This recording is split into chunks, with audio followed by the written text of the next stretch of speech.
వరంగల్ జిల్లా వర్ధనపేట మున్సిపాలిటీ పరిధిలో గత వారం రోజులుగా త్రాగునీరు అందకపోవడంతో తాండాల ప్రజలు తీవ్ర ఇబ్బందులు పడుతున్నారు.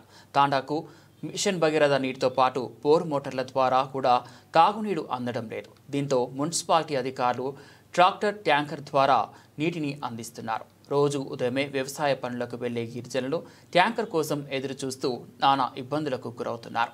భవానీకుంట తాండా, బండకింది తాండాకు వారం రోజులుగా మిషన్ భగీరథ నీరు రావడం లేదు. దీంతో తాగునీటికి ఎన్నడూ ఇంత ఇబ్బంది రాలేదని గిరిజనులు ఆందోళన వ్యక్తం చేస్తున్నారు. అధికారులు స్పందించి తాండాలకు తాగునీరు సరఫరా చేయాలని కోరుతున్నారు.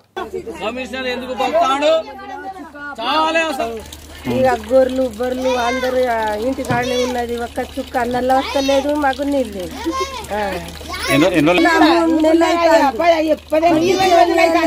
పత్తి చేనే లేదా, అప్పుడు దుగి వస్తలేదు మాకు. 3 నెలలు అయింది.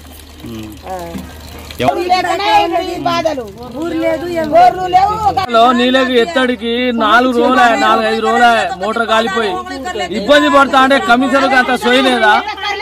ఆ మున్సిపాలిటీ ప్రతినిధులకు అంత సోయలేదా? ఎందుకు అంత అవస్థ పెట్టిస్తారు?